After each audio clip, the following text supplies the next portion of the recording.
मुंशी प्रेमचंद की पूस की रात नाम सुनते ही याद आती है ना? एक कहानी जो हम सबने शायद कभी ना कभी पढ़ी है।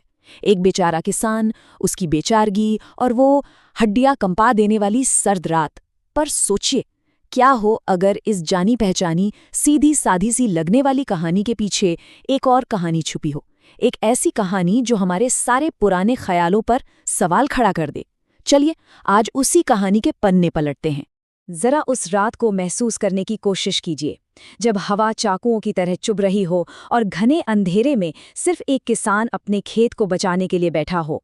यही वो माहौल है जिसमें प्रेमचंद हमें खींच कर ले जाते हैं।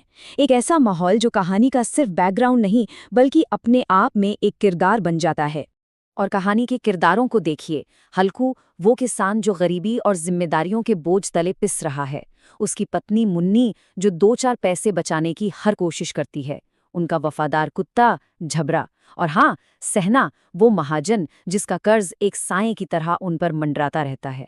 ये सिर्फ नाम नहीं है, इन्हें ग्रामीण भारत की जीती जागती तस्वीर माना जाता है। तो देखते हैं कि आज इस सफर में हम कहाँ कहाँ जाने वाले हैं। सबसे पहले कहानी की उस दुनिया में दोबारा चलेंगे जिसे हम सब जानते हैं। फिर एक सवाल उठाएंगे कि क्या ये कहानी वाकई सच्ची लगती है। हम लेखक प्रेमचंद और उनके किरदार हल्कू की दुनियाओं को आमने सामने रखकर देखेंगे। कहानी के उस चौंकाने वाले अंत को कुरेदेंगे और आखिर में इस सवाल पर आकर रुकेंगे कि ये लेखक की कलम का जादू था या फिर एक धोखा। तो चलिए शुरुआत करते हैं उस कहानी से जो हम सबको पता है, या यूं कहें जो हमें लगता है कि हमें पता है। बात है साल 1930 की, जब माधुरी पत्रिका में ये कहानी छपी और छपते ही इसने लोगों के दिलों पर राज करना शुरू कर दिया। इसे भारतीय किसान की गरीबी और लाचारी का सबसे खरा दस्तावेज कहा गया, हिंदी साहित्य का एक मील का पत्थर माना गया। और इसी वजह से इस कहानी को यथार्थवाद यानी रियलिज्म का सबसे बड़ा उदाहरण भी माना जाता है। यथार्थवाद मतलब साहित्य में असल जिंदगी को जैसी वो है, बिना किसी लाग लपेट के दिखाना। और सबने यही माना कि प्रेमचंद ने हल्कू के बहाने किसान की जीवन का सच्चा आईना दिखा दिया है। कहानी का पूरा जो मर्म है ना, वो इन 3 रुपयों में सिमटा हुआ है। सिर्फ 3 रुपए। ये हल्कू के महीनों की मेहनत की कमाई थी, पाई पाई जोड़कर बचाई थी। किस लिए? बस एक कंबल के लिए, ताकि वो पूस की जानलेवा ठंड में अपने खेत की रखवाली कर सके। लेकिन फिर महाजन आ जाता है और एक झटके में वो सारी उम्मीद, सारी जमा पूंजी, सब खत्म। यही वो पल है जो हल्कू की लाचारी को हमारे सामने लाकर पटक देता है। लेकिन रुकिए, असली कहानी तो अब शुरू होती है। क्या ये कहानी वाकई उतनी ही सच्ची है जितनी नजर आती है?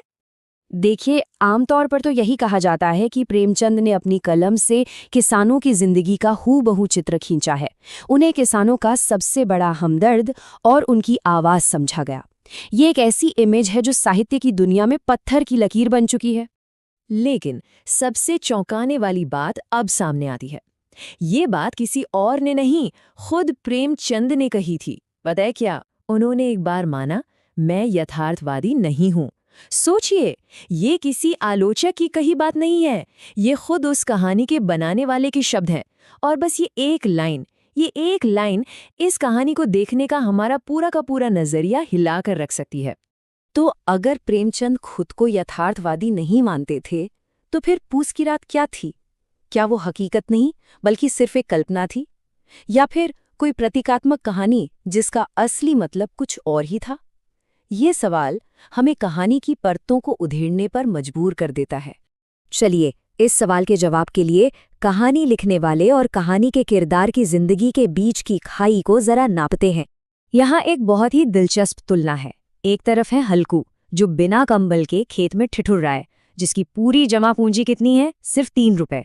और दूसरी तरफ है प्रेमचंद, जो उसी दौर में एक प्रेस चला रहे थे, हंस जैसी बड़ी पत्रिका के संपादक थे, और बताया जाता है कि उन्होंने एक गरम सूट भी सिलवाया था। दोनों की दुनियाओं में जमीन आसमान का फर्क था, है ना? और आलोचक ठीक यही सवाल पूछते हैं, क्या शहर में अपने गर्म कमरे में बैठकर गांव की उस कड़कड़ाती ठंड और गरीबी को सच में महसूस किया जा सकता है? जैसा कि एक आलोचक ने लिखा भी है, गांव के विषय में भाषणबाजी करना और अपनी लकड़ी की कलम से लिख देना तो बहुत आसान है। ये एक बहुत ही चुभता हुआ सवाल है। और इस पूरी बहस की जो सबसे बड़ी जड़ है ना, वो है कहानी का अंत। एक ऐसा अंत जो बहुत से लोगों को आज भी हजम नहीं होता। याद कीजिए उस रात हुआ क्या था। हल्कू ठंड से बचने के लिए आग जलाता है। आग की गर्मी उसे इतनी अच्छी लगती है कि वो गहरी नींद में सो जाता है। और इसी बीच नीलगायें आती हैं और उसकी महीनों की मेहनत उसकी पूरी फसल को तबाह कर देती हैं। लेकिन कहानी का क्लाइमैक्स यहाँ है। सुबह जब हल्कू उठता है तो वो दुखी नहीं है, वो खुश है। उसे एक तरह का संतोष मिल रहा है। और यहीं आकर दिमाग चकरा जाता है। भला ऐसा कैसे मुमकिन है? कौन सा किसान होगा जो अपनी साल भर की मेहनत को, अपनी रोजी रोटी को बर्बाद होते देखकर खुश होगा? क्या ये बात किसी भी तरह से सच्ची लगती है? आलोचकों का तर्क बहुत सीधा और साफ है कि किसान के लिए उसका खेत उसकी औलाद की तरह होता है। वो उसे खून पसीने से सींचता है और उसकी बर्बादी पर खुश होना उतना ही गैर मामूली है, उतना ही अस्वाभाविक है जितना अपनी संतान को खोकर कोई जश्न मनाए। ये प्रतिक्रिया यथार्थ से, सच्चाई से मीलों दूर लगती है। तो सवाल उठता है कि आखिर प्रेमचंद ने ऐसा अंत लिखा ही क्यों? क्या ये उनके कलम का कोई जादू था या फिर कुछ और? आलोचक कहते हैं कि प्रेमचंद के पास कलम का जादू था, मतलब वो अपनी कल्पना से सच्चाई को किसी भी तरह मोड़ सकते थे। तो क्या हल्कू की वो अजीब सी खुशी एक असली किसान की भावना नहीं, बल्कि लेखक के अपने मन की एक उड़ान थी? कुछ आलोचक तो इससे भी एक कदम आगे जाते हैं। उनका आरोप और भी गंभीर है। वो कहते हैं कि प्रेमचंद ने अपनी कहानियों में शोषित समाज की नग्नता, यानी उनकी गरीबी, उनकी लाचारी को सिर्फ इसलिए परोसा ताकि उनकी कहानी ज्यादा असरदार बन सके। मतलब तर्क ये है कि यहाँ सच्ची हमदर्दी कम और शोषितों की कमजोरियों को कहानी का मोहरा ज्यादा बनाया गया। शायद हल्कू की खुशी उसकी बेबसी को एक नए तरीके से दिखाती है। पर क्या ये एक किसान के किरदार के साथ इंसाफ है या फिर उसे सिर्फ एक साहित्यिक आइडिया को साबित करने का जरिया बना दिया गया? तो ये सारी बातें हमें एक बहुत ही बुनियादी और बड़े सवाल पर लाके छोड़ देती हैं। क्या किसी के दर्द के बारे में लिखने के लिए उस दर्द को खुद जीना जरूरी है? कहाँ तक कल्पना काम करती है और कहाँ से सच्ची हमदर्दी शुरू होती है? पूस की रात महज एक कहानी नहीं है, ये एक पहेली है। एक पहेली जो हमसे पूछती है कि साहित्य, सच्चाई और लेखक की जिम्मेदारी के बीच आखिर रिश्ता क्या है। सोचने वाली बात है ना?